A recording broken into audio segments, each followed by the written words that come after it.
The emerald light shines on the Essentials line. Here's your look at the DC Collectibles DC Essentials Green Lantern Hal Jordan.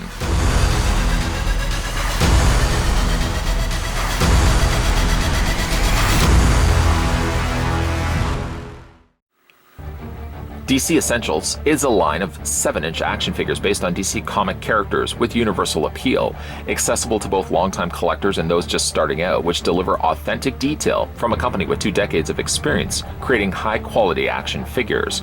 Hal Jordan is finally joining his super friends in the DC Essentials action figure line. Designed by popular comic book artist Jason Fabok, this Green Lantern figure is highly posable and fits perfectly in with the other figures previously released in the line. When Hal is paired with his rival Sinestro, you'll be able to create intense battles like this space sector has never seen before.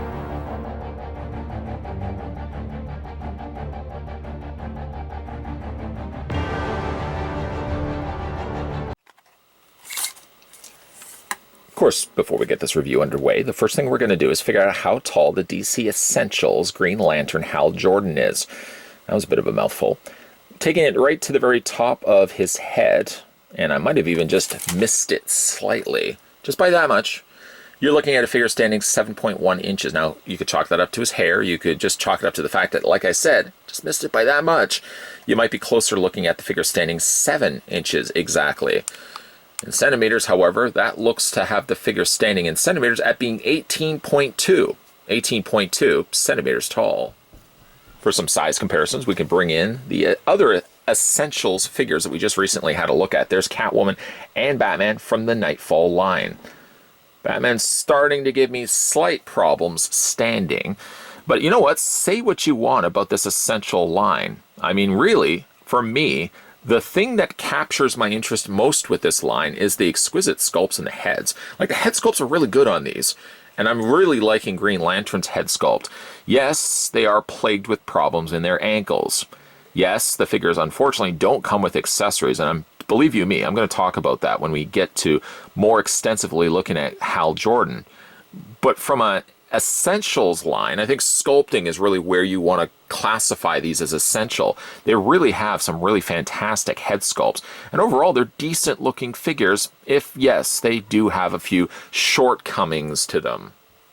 Like case in point, one big strike for the Essentials line is the fact that most of, if not all, the figures don't have any accessories whatsoever. It suffered for Batman. He didn't have any one of his gadgets. It most definitely suffered for Catwoman because she didn't have her whip. And you would think for Hal Jordan, of course being a member of the Green Lantern Corps, that he would have come included with his Green Lantern. And sadly, he doesn't come with one. To be fair though, if he did even come included with one, he doesn't even have the necessary hands properly to hold the lantern. So when it comes to all said and done, normally this, again, would be the part where I would showcase the accessories that come included with the figure, but Hal Jordan's got squat. He's got a big old goose egg. I really would love to see, as hopefully if this line can continue to flourish, we're not really even sure the status of the Essentials line yet, but I'm hoping moving forward they can make those necessary tweaks, changing things like the ankle problems, changing the fact that the figures don't have accessories. These are the things that I think a lot of the collectors unanimously feel is the real problems with this particular line. And again, like I said, Hal Jordan doesn't come with anything. A lantern would have really upped this figure, at least feeling more like something closer you could call an essential version of Hal Jordan. That being said, would have started on a low point there. No, I mean, to be fair though, there are some positive points I really like about this particular figure. And all the figures that we've looked at from this particular wave, I think one constant I found, at least myself uttering the words, I really like the head sculpts. The head sculpts are really good on these figures. So if you want to say essentially, from an essential standpoint, I probably won't continue to say essential, but I think what defines this line is really good head sculpts. Catwoman had a good head sculpt as well as Nightfall Batman, and I do feel the exact same way for Hal Jordan. That's not a bad head sculpt at all. That's one of the better ones we've gotten for DC Collectibles, for, of course, now DC Direct, formerly DC Direct, what will be DC Direct. That's definitely one of the better Hal Jordan head sculpts that I've gotten for a figure.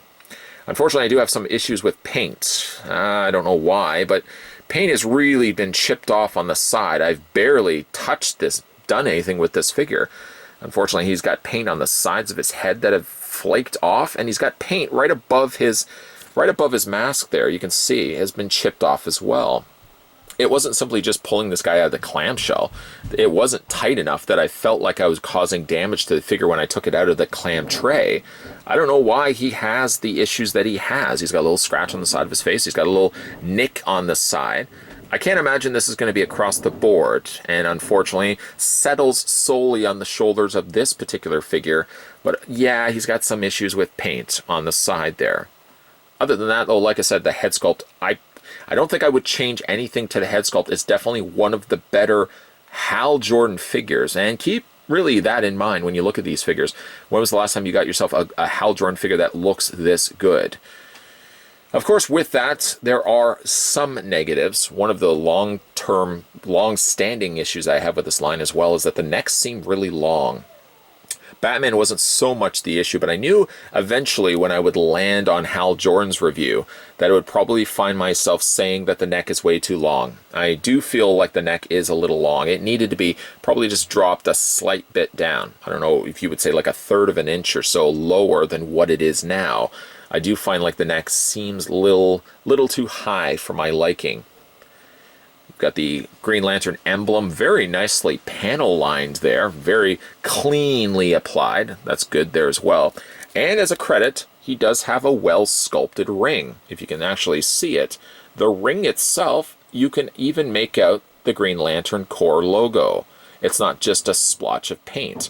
The gloves are really quite bright, and being it white could always be a bit of an issue, but it seems like they added the necessary coats of paint required that you don't see the undercoat seeping through.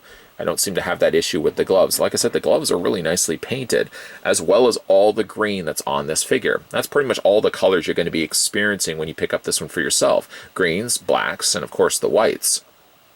He has one extended hand, which seems so much the current trend when it comes to the Essentials line. They seem to really love giving a fist hand and then also the wide finger hand.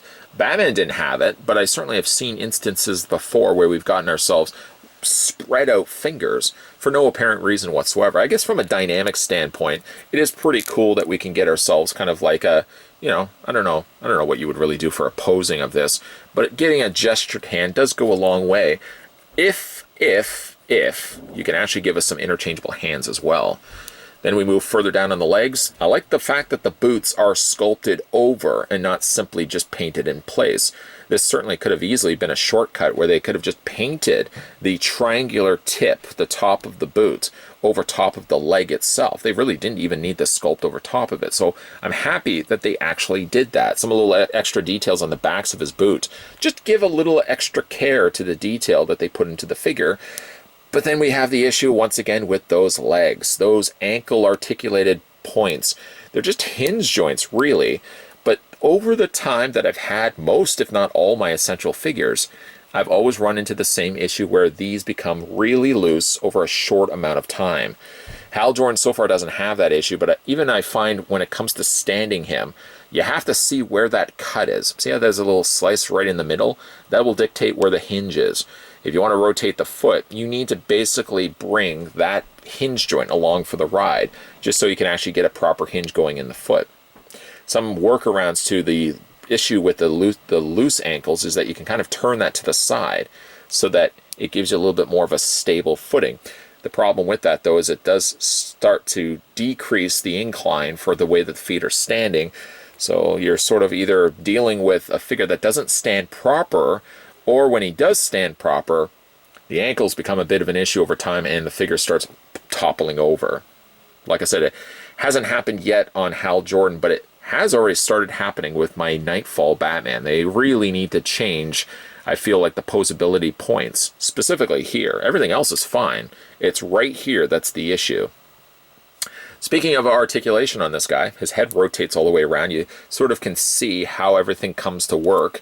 He has that hinge joint, which is really tight on Green Lantern, almost to the point where if I feel like I'm going to bend that down, I almost think I'm running the risk of breaking that peg.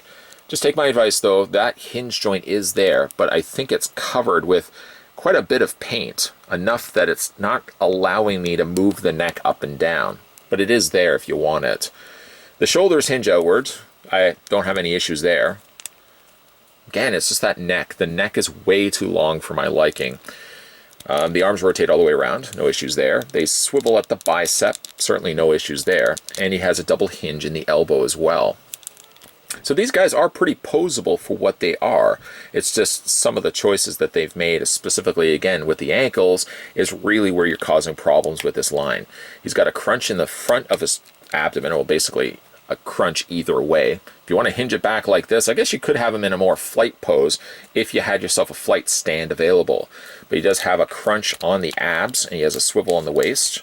You can split the legs out. Again, it's really tight on this particular figure. I'd rather a tight joint than a loose joint.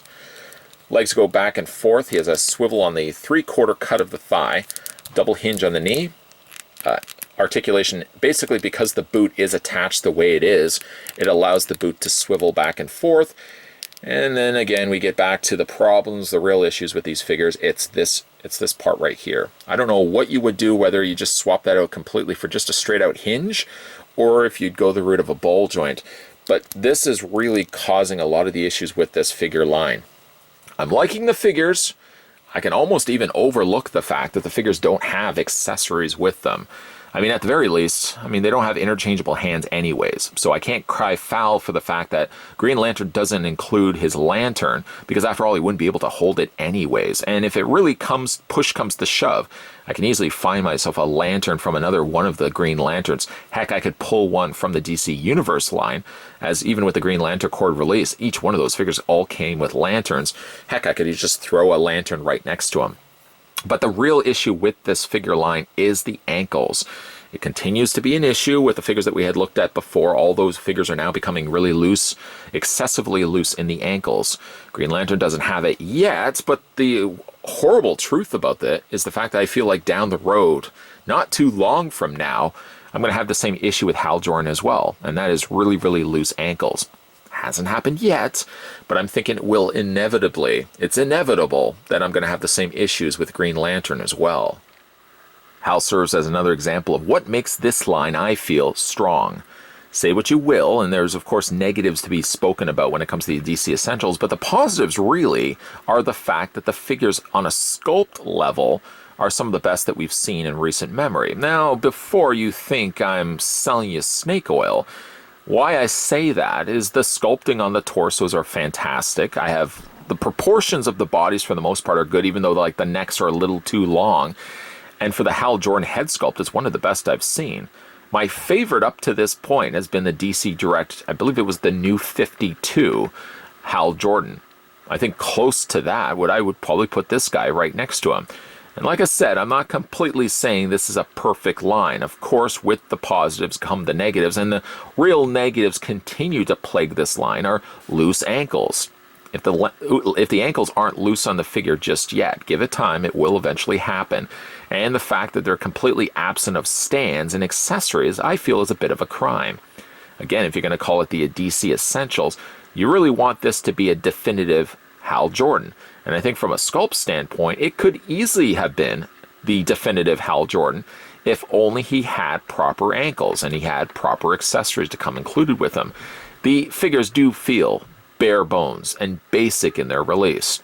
I don't know, again, why DC Collectibles aren't including the much-needed accessories that we all want to see, and properly standing feet, which, again, being a big issue for this line, is a real make or break for many collectors. I mean, I have many of my essential figures that I had looked at before are all really loose in the ankles, and it shouldn't be something that's across every single figure in this line.